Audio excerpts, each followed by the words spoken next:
All right, let's get the party started, so to say. So, I'm Howard Latham. I'm COO with Accelerate to Compliance.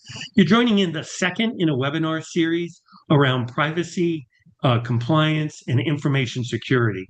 Today's session is your dealership website privacy compliant? So we're focused on that in today's session. The first session was more on information security, and the following session next Wednesday, on the same bat channel, will be around privacy for cars and what's on those vehicles that you need to worry about from an information security.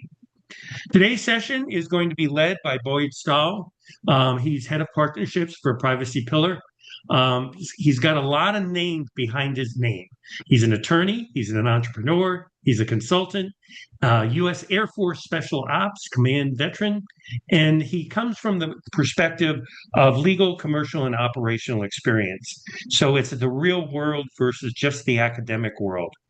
What we find interesting in working with Privacy Pillar is the approach is very much from a practical aspect. And that's what Boyd brings to the conversation. There's a lot of regs, there's a lot of fear factors, many different items to worry about. And what we try to do with all three of these sessions is to make it simple, actionable, so you know what should you be doing next, and if you're exposed or not, and saying, how do you manage that risk? So with that said, Boyd, I'm going to turn it over to you. And here we go. Awesome. Well, wonderful to meet everybody. And it's got to be short and sweet. And the fact of the matter is this stuff is nobody's favorite subject. So we're going to try to keep it high level, but interesting and informative, all kind of the same time. So I'm going to go ahead and share my screen. And if Howard, if you could just tell me that you can see the screen, and I'll know that we can move forward. Yeah. Excellent. Perfect. All right. Okay. So everybody, you'll be very pleased to know I'm not going to be reading from the slides. So this might be something, if you're interested, you can email Howard and we can actually share a copy of this presentation with you and you can share it with your team. Really what we want to do today is kind of shift your perspective. You know, there's a lot of things I think that make us different from other companies that are dealing in website, consumer data privacy compliance generally, but website compliance. But it's in particular, our main focus, our main difference is the fact that we have a very consultative approach. We are very, very interested in primarily preserving preserving your revenue. Okay, preserving the value of the data that you're dealing in. Okay, so let's shift from a comply or die kind of a perspective because I think that enough of you have heard enough of that, right? You don't need to be scared anymore into doing something you probably feel that you need to do. Let's understand that you're investing an enormous amount of money in getting the data that you're getting. Okay, you're acquiring that data through enormous investments in marketing and other things and developing customer relationships. You need to think of that as an asset. You understand your data as an asset that needs to be protected and preserved. And when I say preserved, it's not only simply, making sure that it's protected in kind of a data security context, but also that you're preserving your benefits, right, relative to the data. Something very interesting you need to understand. Again, instead of thinking about, well, let's try to avoid fines, let's try to avoid, drawing the ire of, the state's attorney general, et cetera, regulators. Think of it more as, the laws say that if you are properly capturing consent, if you're properly informing customers, if you're properly managing the data, then you get to enjoy certain benefits relative to that data. Okay. But if you're not doing those things, right, and you're deriving benefits from those things, that could hurt you in the long term, right? There could be years and years and years of bad behavior in their eyes that end up coming back to hurt you. So think about this as the perspective of we are spending a lot of money to get something. It's very, very valuable to us, right? What do we do? What do we need to do to make sure that we acquire it appropriately and we take care of it, okay? So let's kind of move through these slides and we'll do it as quickly as possible. Here we go. By the way, if you have any questions, Howard, are they able to drop a question in the chat? Yeah, so it's in actually the Q&A section at the bottom of your screen. Very good. All right, wonderful. So feel free to ask any questions, okay? All right, so did a little bit of research here.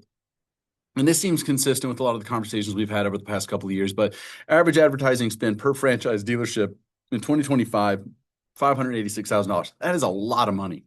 That is a lot of money. You're spending the money because you want to make money. Let's be real, okay? Having a background as an attorney is great, and being able to understand the legal technicalities and all, that's fine, right? But also being a business person who started and scaled businesses. At the end of the day, you go to work every day in order to be able to sell cars, in order to make money, right? In order to live out your life and hopefully realize some of your dreams and ambitions, right? And provide a meaningful livelihood to others. So we don't want to do things, right, that impede that to the greatest extent that we could possibly avoid it. So this is incredibly valuable. $586,000. How does it kind of break down? $238,000 average spend on search and SEO, social $83,000, listing sites $117,000. That is a significant amount of money. Okay, what that spend creates, right? Website behavior, lead, contact data, channel preferences, store, service history, so on and so forth. The point is that at the end of the day, all of this money that you're spending ultimately is drawing people to your website, to the dealership. Data is coming into the system, and that data, right, that's amassing is incredibly valuable, is properly managed. But also you have to understand that the more effective your marketing is, the greater the liability associated, right, with the data. Okay, more data, more liability. So your marketing may be incredibly effective, but if you want to preserve the value of that spend, you have to make sure you're doing just a handful of things particularly well. Okay, and of course, we're here to help you do those things. Let's kind of move on to the next slide. Right, a fragile record. Right, let's talk about just some basics here, because I don't need to read the screen for you. If you're not properly informing customers, they can't properly consent. Let's start there. If you don't properly inform the customer about how the website is functioning, about what information you're collecting, what tools you're using, what parties downstream you're sharing or selling information, whether you know it or not, right? It's a good thing for you to understand. If you're not communicating effectively, if you're not capturing consent and you're storing and managing that consent, if you're not responding to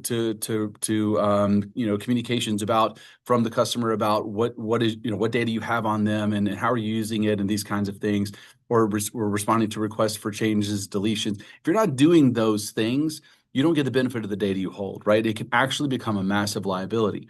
So again, we don't want to say we're trying to do this to avoid some harm necessarily. We want to make sure we preserve the upside of this massive investment you're making, okay? And so we just have to do a handful of things, right? We have to understand where's the information coming from, right? We have to understand from who are we getting that information? Are we making sure that we're limiting the information that we're getting to only that information which is necessary in order to advance the service between us and, say, the dealership and the customer? Okay, you're not collecting more information than you need, because that ultimately becomes a massive detriment, because you really don't have a rationale legally to have it. Are you managing consents effectively? Do you know where the data goes, right? If the information ends up in a DMS, your dealer management system, or any marketing systems, do you know where that data is, and do you understand how those vendors are managing that data? If you don't understand any of those things, right, the record that you have is incredibly fragile, and it's fraught with liabilities. Okay, if you do all the right things, you've got something that can end up being very, very valuable to you, not in the short term certainly, but most importantly in the long term. So we talk about kind of how does your spend result in dollars and time, right? You're paying to get people's attention, right? You're capturing the data, right? You're deriving, insights from the data that's being supplied. You're activating that. You're figuring out exactly how to make that information actionable, right? And then you're attempting to increase the value of the relationship as against each customer as much as you possibly can, okay? As effectively as you possibly can and cost efficiently as you possibly can. If you do all of these things correctly and well, okay, it ultimately leads to greater value as between you and the customer and your population of customers, and the value of, generally speaking, in terms of the perception of your business in the communities that you serve, which of course leads to an enormous amount of customer lifetime value. Okay, everybody in the car business knows, and when I was growing up, there was a small Ford dealership, and my dad used to, has lots of anecdotes, right, to kind of teach your kid how to do business correctly, right? But he said, I won't go anywhere else for any kind of car, because I know I can go to the Ford dealership and I can talk to, let's say his name's Tom, and you know why? It's because Tom sends us a Christmas card every year, right? And I know I can call Tom up, and Tom's going to connect me with the right people, even if he doesn't have the car. So I'm always going to go to Tom, right? It's a relationship business. Don't lose sight of that when you're dealing in digital. It's a relationship business, and the stronger, more valuable the relationships, right? More referral business, so on and so forth. So treat these customers, right, really well and their data really well. We like to say protect your business by respecting your customers. You're going to see maximum lifetime value out of those customers, okay? So let's start getting into kind of the four kind of pillars, if you will, of really effective website consumer data privacy management. First, you have cookie consent. That's the one that everybody's really familiar with. Okay, it's the cookie banner that loads at the bottom of the screen. But that's only kind of the front end, and we're going to get into this really quick. But that's just the front end. That's never enough.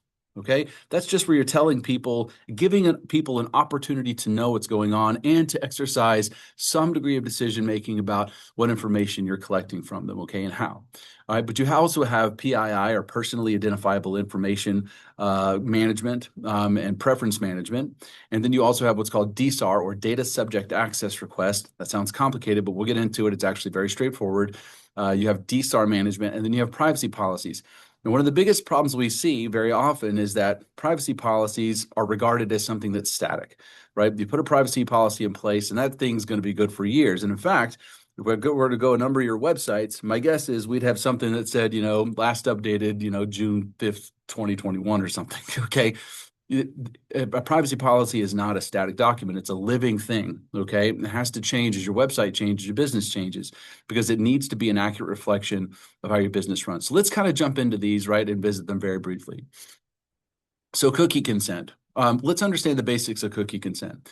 Now, there's a lot of misunderstandings about what are the regulations and how do they apply, and to which regulations are you subject, so on and so forth. Let's start with a really big misunderstanding is in the United States, we do not have a blanket federal legislation with respect to consumer data privacy, okay? There's a lot of legislation, it's federal and state in nature, that touches on these different things, but specifically as to consumer data privacy in this particular context, okay? There are consumer data privacy laws that are state by state. Started in California, right, which is the first kind of U.S. state. It created something that was akin to what's called GDPR in Europe, okay? But in the United States, unlike in Europe, it is default opt-in. What does that mean? It means that when somebody visits your website, unless and until they exercise the option to deny all or some of the cookies, right, or some of the activities of the website, they're opted in. You're able to run these tools. You're able to run these scripts, okay, and you're able to do these things. And there's some limitations to that, which we don't have time to go into today, but they're very, very, very few and rare and hardly worth consideration, frankly, generally. But then you have to make sure that in order to be able to enjoy the benefit of default opt-in, you have to properly inform the customer. You have to let them know what information you're gathering on them, by what means are you gathering that information, and what are you doing with that information, okay? And then give them the opportunity to say, you know what, I'm fine with that, or I'm not fine with this at all. Or, you know what, I understand that you need essential, and I understand you maybe need marketing and advertising, but I don't like some of these other cookies. And giving them an option to manage their preferences in a nuanced manner. Okay, you have to give them these options. If you don't give them these options, even if they don't exercise, they don't say deny all or something. If you don't properly inform them, you do not enjoy the benefit of consent. Okay, so it's very important that the banner that you have, the solution that you have, is globally compliant. It's jurisdictionally sensitive, meaning that it knows where somebody's coming from and it serves them up the information according to the legislation of their state or jurisdiction, right? And provides them with options that are consistent with those regulations, okay? And of course, Privacy Pillar does offer that. It's one of the few solutions that does offer a solution that is truly dynamic and checks all those boxes, right? But also you got to understand this too, that the privacy policy is a part of that banner, okay? Because it can't say everything in that banner. You don't want to have a whole page for a banner. You want to have something, thin and something people can interface with. But it doesn't impede progress as far as dealing with the website. So the privacy policy has to be linked to that, so you make sure your privacy policy is up to date. So that's about as much as we want to touch on, okay, as far as the banner is concerned. The main thing you got to understand is this. Does your banner work? You need to know if they say deny all or they make some specific choices, the website functionality must change in commensurate with the decisions of the customer. Okay. If you have a suspicion that your banner that you have in place right now may or may not work, you can reach out to us. We'll do a free audit. We're not going to try to sell you anything. We'll kind of let you know where you stand. Okay. Next is PII consent. Now, generally speaking, PII for a dealership is not going to be a huge deal, not a massive consideration or personally identifiable information. That's what PII is. Okay, because most of the information you're collecting is not what's called sensitive. You're not generally collecting like geolocation data, what church they go to. You're not, up until you get down to, driver's license and those kinds of things. That information is captured by Graham Leach Bliley. It falls under Graham Leach Bliley, where you are a financial institution. But as far as your marketing efforts are concerned, generally when you capture name and email and these kinds of things, that's just general PII, and you don't necessarily need affirmative consent for that. Where you do need to check some boxes is maybe with Telephone Communications Protection Act or TCPA, right? So if you're capturing information for the purposes of marketing, it's a really good idea, right? In fact, it may be required. You're going to need to look at your state legislation as well, right? But you want to capture consent for the collection of information for the purposes of marketing and provide people with the opportunity to be able to opt out of those communications. Our tool is really unique in the fact that we also offer TCPA compliance within our PII management tool, right? And then you have consent preference management. This really gets down to just providing people with an ongoing ability to change their preferences in a nuanced manner. That's really it, right? So this is about empowering the consumer in order to protect yourself, okay? And to protect the value of the asset, of the data. Next is we have data subject access requests. All right, now data subject access request is real simple. A data subject is you or me, okay, or the customer. A data subject is just the subject of the data. So if somebody is a data subject, they can, according to these laws, they can write in, they can request that their information, they can request four things. That they have a right to know, which is the right to understand what information you have on them and how you're using that information with what parties you may be sharing or selling that information. They have the right to change, right? So to change their name, their address, any other details, okay? They have the right to delete, okay, which is the right to remove that information from the system. Now, again, this is important to understand. If the information is of a financial nature and it falls under Graham Leach Bliley, that's a different story. But if it's of a marketing nature, it does fall under these consumer data privacy laws, and you will have an obligation to delete that data. And the last one is a right to export their information in a common file format. In other words, you can't send them their information in a manner that's impossible for them to ingest or to share with other parties, okay? So those are the big things about data subject access requests. You generally have 30 to 45 days from the receipt of a data subject access request to respond to that request. So that can be pretty complicated because then you have to find that person's information in multiple databases, affirm that that person is in fact the person in the database, right? And then turn around and take the necessary action and do that in a timely manner. So it'd be very, very expensive in terms of man hours. Usually, I think it's something between $1,200 and $1,500 per DSAR if you don't have a system in place to be able to manage that process. Also is the fact that even if you do it manually, and let's say you're really good at it, at the end of the day, you haven't documented it appropriately. You don't have the evidence you need to support yourself or defend yourself should the individual come back and say, you know what, I don't think that you responded to my DSAR request at all or in the manner that I think was consistent with the regulations. And so you don't have everything documented appropriately. You can be in a world of hurt, and a good solution like what Privacy Pillar offers, okay, can of course provide you with that. And we provide custom workflows to meet you where your organization is, right? Because you may be a one rooftop or you may be 10, okay? So there's no kind of one size fits all approach here. All right, the last thing, and I think we're making this a more and more important subject of our discussions, is the privacy policy. I said before, a privacy policy is not a static document. It is a dynamic living thing. When your behavior changes as a business, and that's reflected in your website, your marketing, and things like that, you have to make sure that that document, your privacy policy, is accurately conveying to people what's happening. If it is not, let's say you get consent, the banner's fine. Let's say you're doing just about everything else right. But if the privacy policy doesn't accurately convey exactly how you're conducting business, and it doesn't provide the proper options to contact your organization, it doesn't properly identify the organization, you don't get the benefit of any of that, right? And it can really, really hurt you. And one of the things you have to understand too is for people that are looking to cause trouble, okay, there's two places they're going to go look. They're going to look at your website And they're going to look at that banner and they're going to do some checking to see if it actually works. And then they're going to look at your privacy policy, not necessarily in that order. They might look at the privacy policy first, but they're going to look at those things. And here's what they do. They say, you know what? That privacy policy is 5 years out of date. That privacy policy is inaccurate. It's not properly reflecting the functionality of the website. How many other corners is this business cutting, right? Where else are they not paying attention?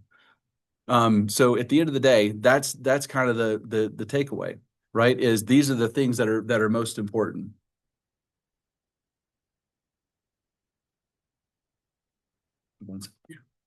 Um, part. So at the end of the day, these are the things you have to understand. These are the 4 pillars that really, really matter to you. Okay. Cookie consent, which is your banner, if you will, right? PII consent, personal identifiable information consent, really maybe turn an eye towards TCPA and see if you're properly managing that. Number 3 is going to be your data subject access request management, and then make sure your privacy policy is properly up to date and all the time, okay? With that, that's basically my presentation today. I'll leave you with this. Start thinking about your data as valuable and something you need to protect, okay? That's what's important. Don't operate purely out of fear. That's not very productive. Okay. Start thinking about this. Is this something that you've invested a lot of money in and that you need to preserve and protect? And of course, you want to see maximum upside from that. And that's it, Howard. Thank you. Thank you, Boyd. Like we said, if you have any further questions, you can put those in the chat room. We are going to run a really quick poll here, just for where you folks think you are, and we'll launch that, and we'll see what our results are there. This session is recorded, so you'll find an email that has the recording link in the next 24 hours. You'll also have everybody's contact information. You know, we opened up this series as a dealer data privacy pit crew, if I could pronounce it correctly. And in that case, we're really looking at a series of organizations that can address where you're coming from, whether it's information security, whether it's privacy, because these things are starting to interlink with between the regulations, the state regulations, the federal regulations. We were talking with a dealer last week in Ohio that got an order from the Attorney General out of California saying that, hey, your website's not compliant to California. So if a California citizen goes to your website, you're out of compliance. And so these pieces are not coming, hey, if I'm just in Ohio, that's all I care about. No, it's where those consumers are coming from. And especially if you have dealerships in multiple states, it explodes further. So having those pit crew experts, if you will, to address it is really helpful. Again, as we opened up, just trying to make a complex situation or opportunity much more simple and actionable. And so as we look at the poll here, excuse me, is on the first one is how confident are you that your cookie banner actually works? It's split 50-50 there. Very confident and somewhat confident. So it's an area, as Boyd pointed out, if you wanted to follow up from the email that we'll send following this and have an actual audit, it's non-intrusive, it doesn't affect your website, but we can test to see how those cookie banners are actually working and provide you with an analysis there that you can give to your website folks, you can give to marketing folks so that they can see what's actually happening. And then what's interesting here is the second question, who manages your website's privacy and tracking setup? 50% is our website provider, 25% is a separate compliance vendor, and 25% is unsure. What's interesting here is your website provider most of the time is focused on how can you optimize that from a marketing perspective. To Boyd's point, how much you're investing in that marketing. But they're not experts in the privacy regulatory. How do you make sure you can use all that gold that you've spent a fortune mining and be able to get value out of that? And that's where our pit crew experts hopefully will come in. I don't see any further questions there. Again, you'll have, excuse me, the follow-up email. Please feel free to pass the recording around to anybody else in your organization. And we look forward to next week's session, where now we're going to be talking about all that data that's kept in the car and what do you need to do with that What's the risk associated with that? Because the connected vehicles, as you guys live every day, is really cool to demonstrate to a new customer. Not so cool when you bring in a used car and all that former person's data is in that vehicle that allows them to start and stop the car, unlock the car remotely by their phone, and all sorts of nasty stuff. So that will be next week's because that's an ever evolving market as these vehicles turn into an Internet of Things and is a huge collection tool of data. With that said, thank you very much. Appreciate it. Thank you, Boyd. And have a great rest of your day.